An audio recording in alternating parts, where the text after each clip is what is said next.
Well, it's back to school for Barnstable students this week. To learn more, we chat with Barnstable High School Principal Patrick Clark on this episode of Barnstable Today. It's Monday, August 29th, 2016. I'm Sarah Mannel.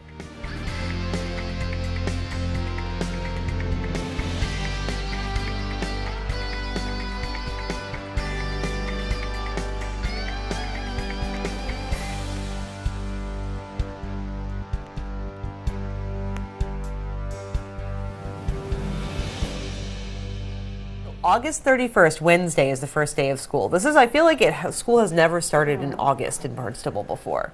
Well, we've had a couple of years where we get 2 days of school done before Labor Day.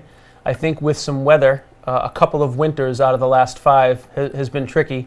So people are trying to get a couple of days in before the Labor Day weekend, and maybe with an early Labor Day, that means that kids go back to school the last day of August. Excellent. So yes, Wednesday. Wednesday. Everybody's excited, back to school shopping, all done. But of course, a lot of preparation goes into the students getting ready for the start of school. And one thing I wanted to start with is talking about a new initiative that you put into place last year, and that's something called Step Up Day. And this is kind of where the students get to experience their next year of school before they go away for the summer. That's right. The concept is the week after graduation, everyone spends 1 day in the next year's grade, and they receive their schedules, and they meet their teachers, and they walk the building. And the idea is the 7th graders, Mr. Anderson at the intermediate school, and sends his 7th graders over. They become 8th graders for half a school day, and everyone steps up to the next year. It's great for students because they get to learn the building a little bit if they're new. They get to meet their teachers if they don't have a name and face together with their teacher. Any expectations to stay academically fresh, get some brain exercise in the summer. The teachers remind students about that. And then it also forces us to be ahead of the curve in terms of the whole scheduling process, to make sure that we are ready to go, because scheduling a school of 1,900 students and about 200 adults who work there is a tricky task. So it's kind of a rough draft of the school schedule for the next year, which is a great thing for us to have at the end of the prior school year. Kind of a nice little dry run for everybody to make sure everything's going smoothly. I would imagine, too, it quells some anxiety. I would think that if you're going into, especially from 8th grade to 9th grade, or maybe you're having nervous about your senior year or your teachers, or you're not sure who's going to be in your class, it really kind of gives you that sense of it, so you're not spending the summer worried about where you're going to be in the fall. That's definitely true, and that was reinforced last night because we had the 8th grade orientation, where families come in for a cookout and a tour and a little bit more to get the feeling of the school. And the feedback from incoming 8th grade students and families was that the Step Up Day was very important to them. So that absolutely is the case. Yeah, let's talk a little bit more about that, because I know that the 8th graders, of course, are coming from the middle school, they're coming into the high school. Barnstable High School is a huge building. There are so many students there, so many people there, and I'm sure it can be a little intimidating for the younger students as they get into the big kids school, if you will. Well, it can be. We do some things to make some smallness out of the bigness, and the house system is the first piece. So instead of the main office of the building and the principal and the assistant principal being the go-to for students, they have a house office, 1 of 5 around the school, with a house master and a school counselor. So they conduct all of their school business. They get some extra guidance and support from their school counselor there, and that helps a lot. Students they know the administrative assistant. That's kind of their school home. And students stay in the same house in grades 8 through 12. The other piece that's nice is we keep families in the same house for all of the siblings. So when the first child comes to Barnstable High School, you move into House A, right? And that means that Eric Curry is your housemaster and Ted Skirvin is your school counselor. The first child has that experience, and then all siblings do, so the parents get to know kind of who's the team that's supporting their student.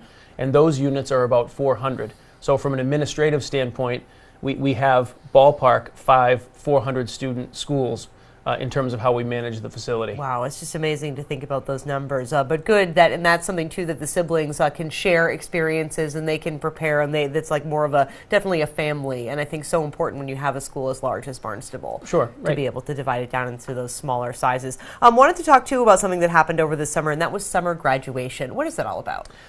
We have a second graduation in August for seniors who did not meet their credit requirements or did not pass their state tests. They come back, they do a little extra work after graduation, and then they meet their 22 credit requirement, or they've passed their MCAS tests. And my first year coming on board at Barnstable, I realized we were just mailing diplomas home. And I thought, these students have worked hard. Some of them have had curveballs in life that have derailed them a little bit, and they get back on track. And I thought, the leadership team agreed that was something that should be celebrated. So just 2 nights ago, we had, Monday night, we had 17 students graduate from Barnstable High School in the Astro Park. Coffee and cake kind of reception afterwards. They bring their families.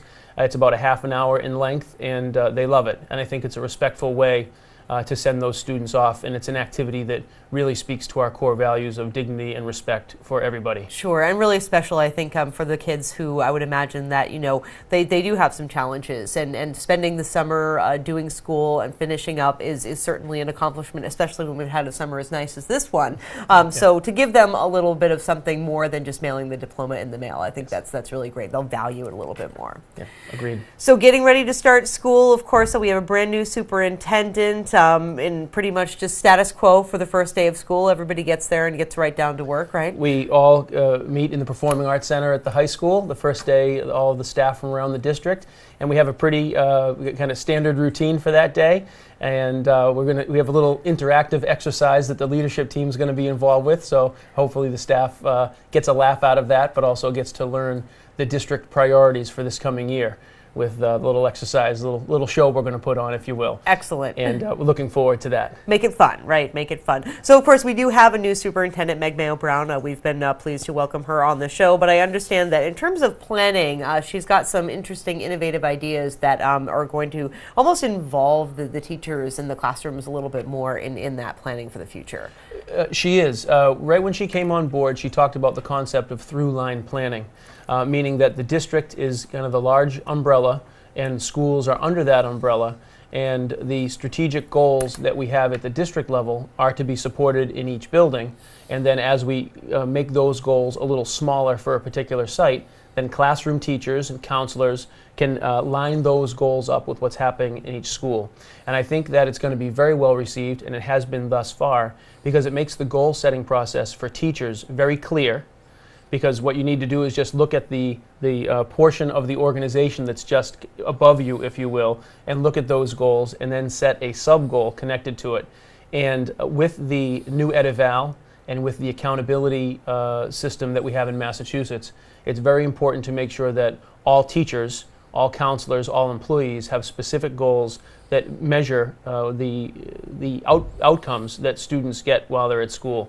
So I have loved it. It's been a good process to put together a solid school improvement plan, and it's published, and the public knows about it because we put it on our website on October 1st after the school council signs off on it, and everyone knows. It's very transparent. It's very clear. This is what these are our objectives for the school year, and it's been well received thus far, and I think parents will like the transparency as well. Great. So what do you look forward to the most for start of school? I'm sure it's a big transition from I'm sure it's pretty quiet over there at Barnstable High School these days, and then all of a sudden all the students come back, there's chaos, there's melee, there's students learning. What do you look forward to the most in that transition? I look forward to that, exactly. The healthy noise and commotion of 1,900 teenagers in one building is a fabulous environment if you love that. If you're not a lot of energy. If you're not someone who loves that energy, that could probably be a whirlwind type of environment that you might not want to spend your time in.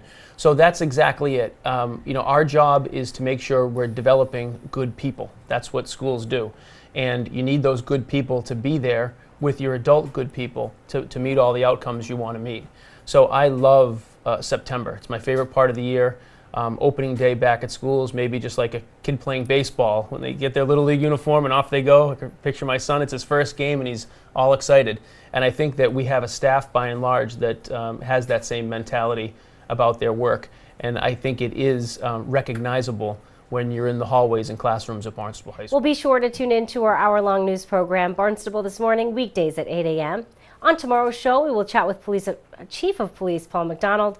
We'll talk with Assistant DPW Director Rob Steen. Plus, we'll have all the news and information you need. For Barnstable Today, I'm Sarah Mannel.